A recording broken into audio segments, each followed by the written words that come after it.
하나님 말씀 마태복음 14장 13절부터 21절까지 함께 보여드리겠습니다.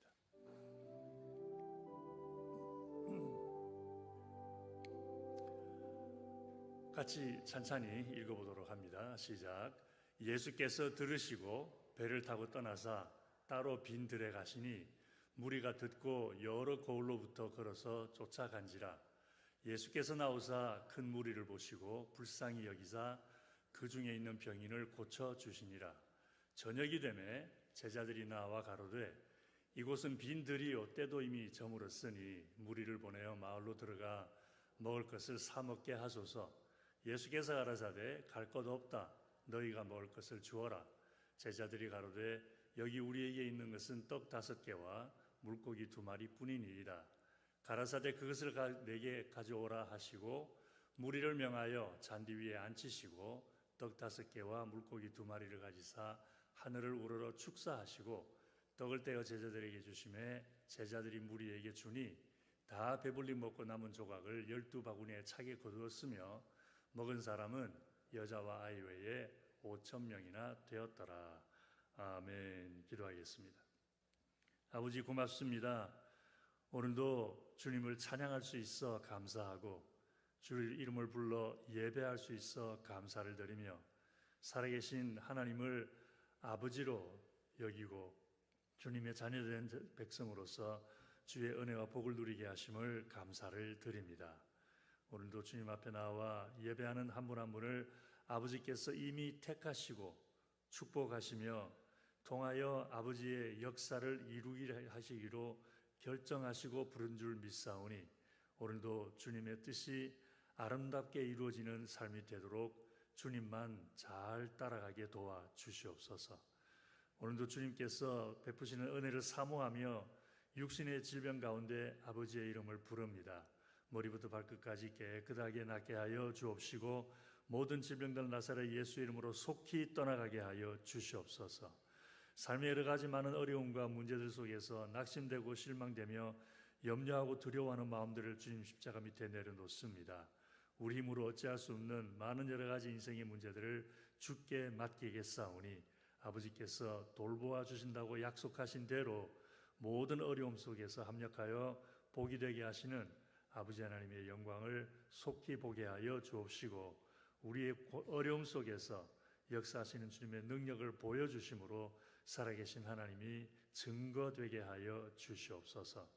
오늘도 주시는 말씀을 이제 마음을 가다듬고 들을 때에 성령께서 깨닫는 마음으로 함께하여 주옵시고 이 말씀으로 인하여 하나님 섬기는 기쁨과 결단이 새로워지게 되게 하여 주시옵소서. 간절히 바라오며 예수님 이름으로 기도하옵나이다. 아멘. 할렐루야. 오늘 아침에 나눌 말씀은 지난 2월 17일 화요일 새벽에 나눈 말씀입니다. 그때 그 말씀을 나누면서 이 말씀은 새벽 예배에 오시는 분들뿐만 아니라 우리 전체 성서교인들이 함께 좀 나눴으면 좋겠다라는 그런 마음이 좀 이렇게 들어서 그래서 기도하던 중에 마침 오늘 이렇게 함께 말씀을 나누게 되었습니다. 2월 17일 화요일 새벽에 말씀을 들으신 분들은 복습한다고 생각하시고 들으시면 되겠습니다. 성경에 참 많은 기적들이 기록되어 있죠. 그런데 그런 기적들을 보면서 우리가 거의 대부분 느끼는 마음은 우리 하나님 참 능력이 많은 분이시다. 정말 전부 전지전능 하신 분이시다라는 것을 느끼게 됩니다. 특별히 홍해를 가르친 기적 같은 것을 보면 하나님 능력의 정수를 보여주는 사건이기 때문에 놀랄 수밖에 없고 또 반석에서 물을 내신 기적은 자연 질서까지 주관하시면서 주의 백성들을 축복하시는 그런 주님의 은혜를 볼 수 있습니다. 또 많이 설교의 본문으로 채택은 다루어지지 않지만 성경에 나와 있는 정말 놀라운 기적 중에 하나가 여호수아 10장에 나오는 이야기인데 여호수아가 가나안 땅을 정벌하는 과정에서 아모리 족속과 전쟁을 하게 됩니다. 그런데 아모리 족속하고 전쟁을 하는데 지금 빨리 이 적군들이 물리치는 그런 일들이 일어나야 되는데 해가 기울어져 가는 거예요. 그래서 어두워지면 전쟁을 못하게 되니까 여호수아가 마음이 다급했던지 하나님 앞에 부르짖습니다. 주님, 해를 좀 멈추어 주시옵소서. 그랬더니 이스라엘 민족이 아모리 족속을 다 물리칠 때까지 해가 중천에 떠서 내려가지 않았다라는 그런 기적도 있습니다. 이것 역시 우주 질서를 주관하시는 하나님의 능력과 권세를 보여주는 이야기죠.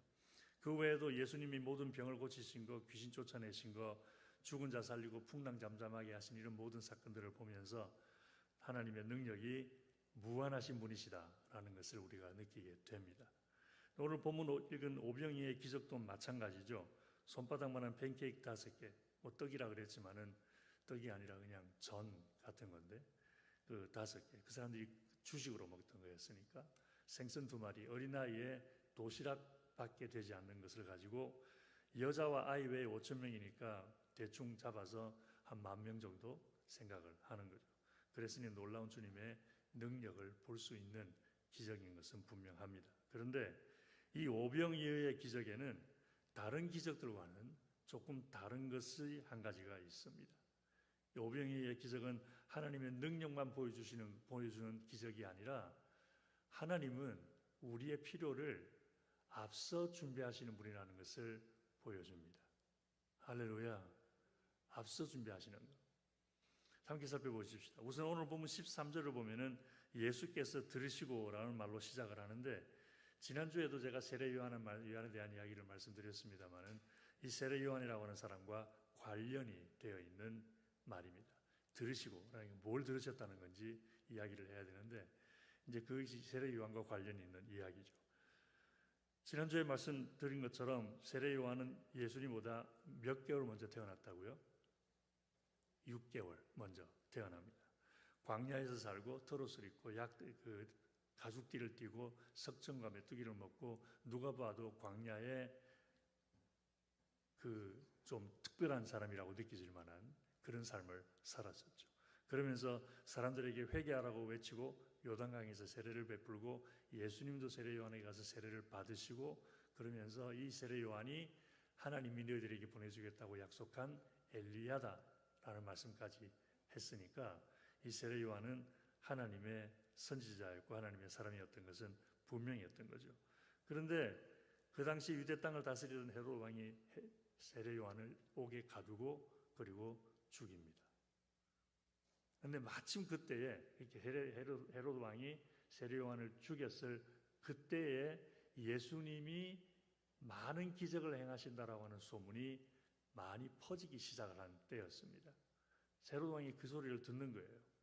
그래서 예수라는 사람이 이런저런 기적을 많이 행하더라 그랬더니 이 헤롯 왕이 갑자기 두려운 생각을 갖습니다. 세례 요한이 살아난 것 아니냐. 이 헤롯 왕이 참 악한 사람이었고 부도덕한 사람이었고 아주 좀 이렇게 난폭한 사람이었는데도 보면은 또 한쪽에는 또 이렇게 겁도 좀 있었고 미신적인 생각도 하고 그랬던 사람이었던 것 같습니다. 그래서 내가 죽인 세례 요한이 다시 살아난 것 아니냐 하면서 무서워한다라고 하는 말을 예수님이 들으신 거예요. 그래서 본문에서 예수께서 들으시고라는 말이 바로 그것을 얘기하는 것입니다. 헤롯 왕이 사촌형을 죽였는데 그 사촌형 죽은 사촌형이 살아난 것 아니냐라면서 두려워한다라는 말을 들은 거예요. 근데 그걸 들은 예수님이 홀로 빈들에 가십니다. 왜 가셨을까? 마음이 착잡했기 때문에 그러지 않으셨을까 싶은 생각을 해봅니다. 자기보다 불과 6개월 먼저 태어난 사촌형, 자기 형제와 같은 사람이 헤롯 왕에 의해서 억울하게 죽임을 당한 것을 보면서 선지자로서의 사명을 감당하다가 옥중 순교한 것을 경험하면서, 그러면서 잔뜩 마음이 무겁고 슬픈데 어이없게도 세례 요한을 죽인 헤롯 왕이 세례 요한이 살아난 것이 아니냐 그러면서 자기가 행하고 있는 일들에 대한 말을 그렇게 해석을 하니까 얼마나 한편으로는 또 어처구니가 없었겠습니까? 그래서 예수님의 마음이 편치만은 않았던 것은 누가 생각해봐도 당연한 이치입니다. 그래서 본문 13절에 보니까 예수님께서 배를 타고 떠나서 아무도 없는 빈들에 가셨다. 영어 성경에는 alone이라고 되어 있습니다. 아마 제자들도 오지 말라고 그랬는지도 모르겠습니다. 그래서 혼자 마음을 좀 추스리면서 좀 생각도 정돈도 하고 아마 그럴 생각을 하면서 홀로 빈들에 가시지 않았을까라고 생각해 볼 수 있도록 해주는 그런 대목이죠. 그런데 그런 예수님의 마음은 안중에도 없는 군중들이 예수님을 찾아 몰려옵니다. 그래서 예수님은 배를 타고 호수를 건너가셨는데 예수님이 그쪽으로 갔다는 소식을 듣고 사람들이 육로로 걸어서 호수를 빙 돌아서 찾아온 거예요. 근데 예수님은 그렇게 자기를 찾으시는 백성들이 너무 불쌍했습니다. 그래서 본문 14절에 이렇게 말하고 있죠. 예수께서 나오사 큰 무리를 보시고 불쌍히 여기사 그 중에 있는 병인을 고쳐주시니라. 그래서 병자를 고쳤다라고 오늘 본문에는 나와 있고, 마가복음의 기록을 보면 이런 말씀도 있습니다. 예수께서 나오사 큰 무리를 보시고 그 목자 없는 양 같음을 인하여 불쌍히 여기사 이에 여러 가지로 가르치시더라, 이렇게 되어 있습니다. 이제 그러는 동안에 해가 져서 저녁이 됩니다. 그랬더니 제자들은, 군중들이 걱정이 되는 거예요. 이 사람들 아까 낮부터 지금 와서 계속 말씀 듣고 있는데 배고플 텐데, 그래서 예수님께 가서 군중들이 배가 고프니까 가서 좀 먹을 것 사 먹고 다음에 다시 오라 그러든지 하십시오라는 말을 이렇게 하죠. 이곳은 빈들이요 때도 이미 저물었으니, 해가 졌다는 얘기입니까? 안 졌다는 얘기입니까?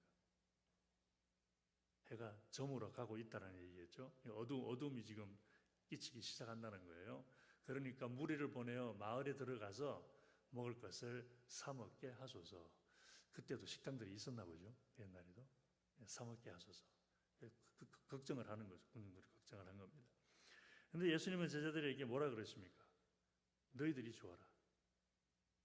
너무너무 황당한 말씀을 하시면서 가진 것이 뭐가 있느냐 그랬더니 여기 오병이어가 있습니다.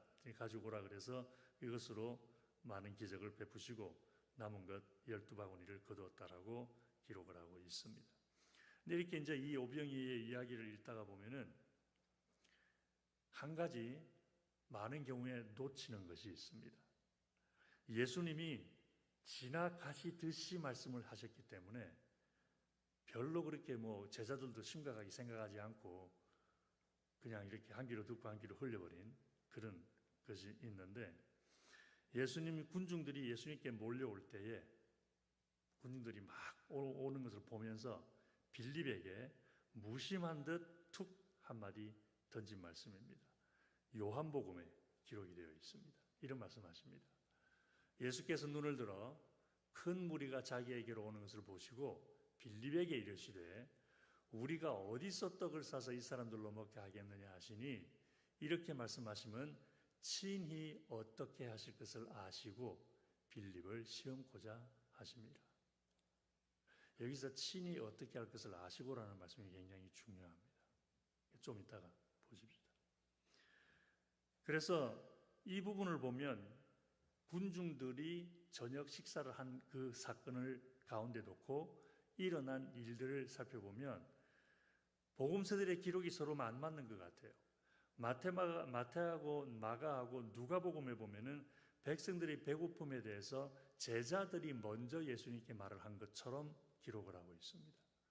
군중들을 보내서 먹을 것 좀 사 먹게 하소서. 제자들이 먼저 군중들을 걱정한 것 같습니다. 그런데 요한복음에는 예수님이 먼저 제자들에게 말을 한 것, 최소한 빌립에게 말을 한 것 같습니다. 그래서 이게 어떻게 맞느냐라고 이제 또 토론을 할 수 있는 부분이기도 한데 아주 간단하게 이해할 수 있습니다. 성경을 자세히 보면은 예수님이 말씀하신 시간과 제자들이 말씀하신 시간이 다릅니다. 군중들의 먹을 것에 대해서 예수님이 빌립에게 말씀하신 그 시간이 제자들이 예수님에게 가서 군중들을 가서 뭘 좀 사 먹게 하소서라고 한 그 시간보다 더 이른 시간이라는 것입니다. 그래서 요한복음 6장 5절을 보면 조금 전에 읽었습니다마는 이렇게 되어 있죠. 예수께서 눈을 들어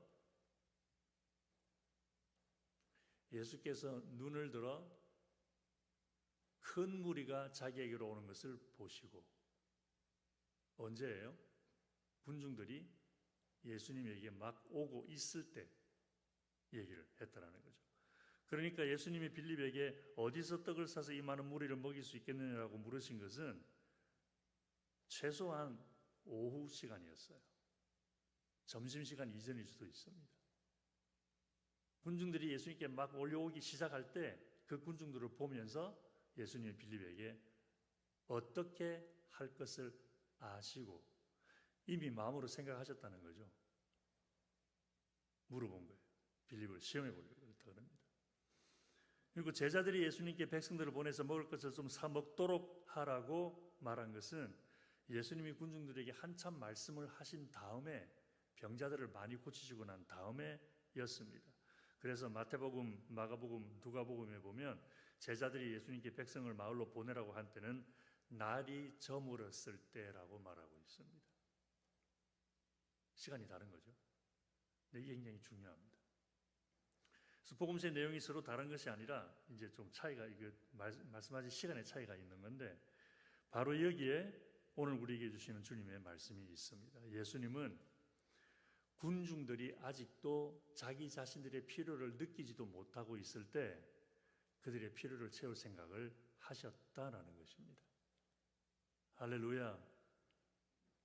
아직 나중에 우리 저녁 먹을 게 필요한데라고 생각도 하지 못하고 있을 그때에 주님은 미리 생각을 하고 있었어요.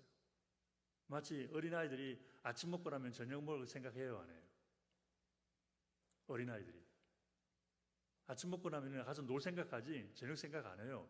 그런데 엄마는 어떻게 하죠? 아침 먹고 나면 벌써 뭐 생각합니까? 저녁에 뭘 해서 아이들 먹이지 생각을 해요. 주님이 우리를 보실 때 그러신다라는 것입니다. 할렐루야. 군중들이 예수님께 몰려올 때는 날이 저물기 한참 전이었습니다. 그러니까 그들이 예수님께 막 올 때는 배가 고픈 때가 아니었어요. 그런데 예수님은 그때 이미 그들에게 먹을 음식이 필요할 거다라는 것을 아셨다라는 것입니다. 그래서 빌립을 시험해 볼 겸 어디서 음식을 구해서 많은 사람들을 먹일 수 있겠느냐고 물어보셨던 거죠. 궁금해서 물어본 것이 아니라, 알고 싶어서 물어본 것이 아니라 이미 예수님은 나중에 내가 저 사람들 다 먹여야 되겠구나라고 생각을 하고 빌립에게 한번 슬쩍 떠보신 거라는 거죠. 어떻게 하면 저 사람들 다 먹일 수 있겠냐 물어봤던 거죠. 근데 흥미로운 것은 지금 예수님이 왜 나오셨어요? 빈들로? 마음이 괴로워서 나오셨죠. 사촌형을 죽인 헤롯 왕이 그런 말까 어처구니 없는 말까지 한다는 소식을 들으면서 마음이 무거워서 홀로 좀 있고 싶어서 빈들에 나왔는데 군중들이 몰려오니까 당신의 아픔, 당신의 괴로움은 접어놓으시고 군중들의 필요를 먼저 생각하시는 모습을 보여주고 있다라는 것입니다. 그래서 군중들을 떠나 홀로 있을 만큼, 홀로 있고 싶을 만큼 그렇게 마음이 괴로울 때에 오히려 당신을 찾아오는 군중들의 필요를 생각하신 예수님. 그런 예수님을 생각해 보면 우리 주님이 기도에 대한 말씀을 가르쳐 주시면서 하신 말씀이 생각이 납니다. 이런 말씀을 하셨죠. 그러므로 저희를 본받지 말라. 구하기 전에 너희에게 있어야 할 것을 하나님 너희 아버지께서 아시느니라. 구하기 전에라고 하는 말이 무슨 말입니까? 구하기 전에. 구하기 전이라고 하는 말은 필요를 느끼기 전이라는 이야기죠. 우리 기도 생활을 한번 돌아보십시다. 거의 대부분의 경우에 우리가 하나님께 기도하고 간구하는 내용은 우리가 필요를 느끼기 때문에 간구하는 것입니다. 필요를 느끼지 않는데 간구하는 경우는 굉장히 드뭅니다. 필요를 느끼기 때문에. 건강할 때에는 건강을 위해 잘 기도하지 않습니다. 건강할 때 주님 건강 주셔서 감사합니다. 이 건강이 계속 유지되게 하여 주시옵소서 하는 그런 기도 잘 하지 않습니다. 그러다가 어디 아픈 때가 생기면은 기도하기 시작을 합니다. 필요를 느끼기 때문에 기도하는 거죠. 물질이 풍부할 때에도 물질을 위해 기도하지 않습니다. 왜? 모든 것이 다 그렇습니다. 필요하지 않으면 기도 안 해요. 그러니까 뭔가를 위해서 우리가 구한다라고 하는 것은 필요를 느끼기 때문이니까 구하기 전이라고 하는 것은 필요를 느끼기 전이라는 이야기입니다.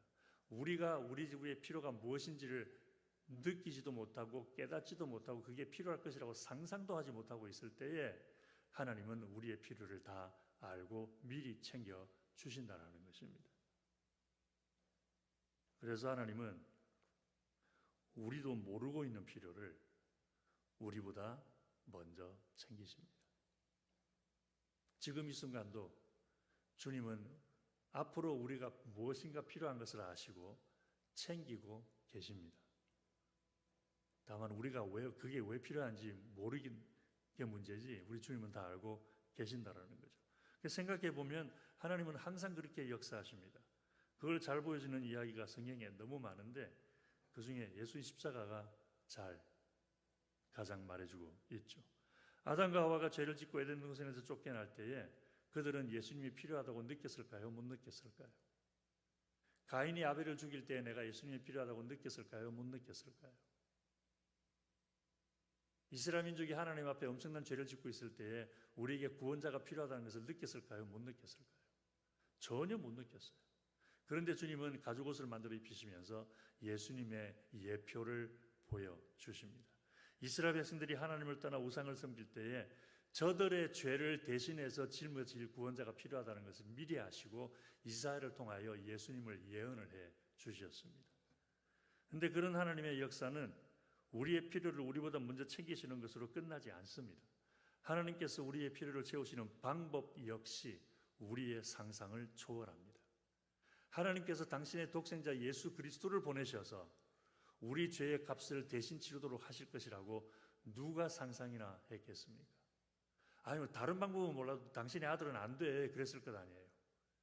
아니, 하나님이 당신 아들 보내주신데 너는 말이 되는 소리를 해야지. 상상도 못하는 방법으로 우리의 필요를 채워주시는데 야곱도 좋은 예가 됩니다. 야곱이 가족들을 데리고 가나안 땅에서 살고 있을 때에 기근이 닥칩니다. 농사를 지을 수 없다 보니 먹을 양식이 없습니다. 그래서 애굽으로 이민을 갈 생각은 꿈에도 하지 않지만 아들들을 보내서 양식을 사오도록은 합니다. 거기 양식이 많으니까 좀 우리 사와서 먹자. 거기까지는 생각을 했는데 아예 애굽으로 이민을 가자. 이왕에 그냥 애굽으로 내려가서 거기서 살면서 큰 민족이 될 때까지 400년 동안 고생을 하더라도 좀 기다려보자. 하나님 무슨 역사가 있지 않겠냐. 상상도 하지 못하고 있었습니다. 그런데 하나님은 야곱이 애굽으로 이민을 가야 할 수밖에 없는 상황을 만들어가고 계셨죠. 가나안 땅에 기근이 닥치기 훨씬 전에 최소한 7년 전에 그런 일을 하고 계셨죠. 그런데 그 방법은 야곱이 상상도 하지 못했던 방법이었죠. 하나님은 야곱과 그의 가족들을 애굽으로 보내는 방법으로 야곱이 가장 사랑하고 아끼던 요셉을 사용을 하십니다. 그래서 아직 애굽으로 이민 갈 필요를 전혀 느끼지 못하고 있을 때에 하나님은 요셉을 애굽에 먼저 보내버리십니다. 그런데 그 방법도 어떻게 생각하면 좀 잔인하다 싶은 방법을 사용하십니다. 야곱에게는 최소한 그랬죠.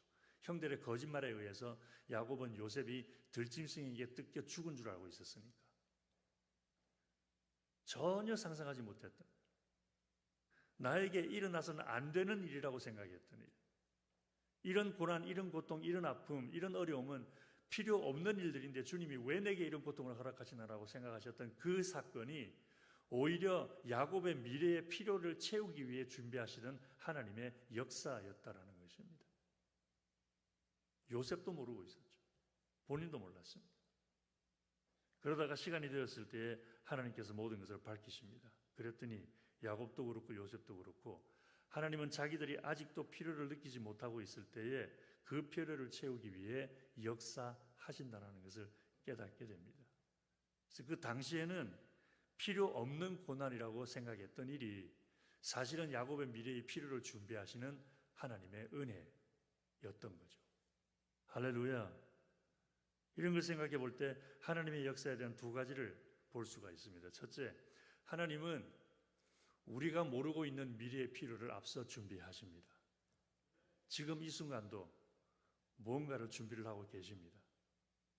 나는 10년 후에 20년 후에 내게 뭐가 필요할 거다라는 걸 전혀 상상도 하지 못하고 이해도 못하고 그것까지 생각할 삶의 생각의 여유도 없습니다. 발등에 떨어진 불 끄느라고 정신없어서 앞으로 몇 년 후에 뭐가 필요할지 생각하고 연구할 기회도 없습니다.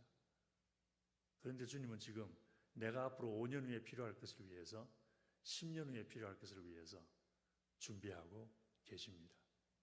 할렐루야.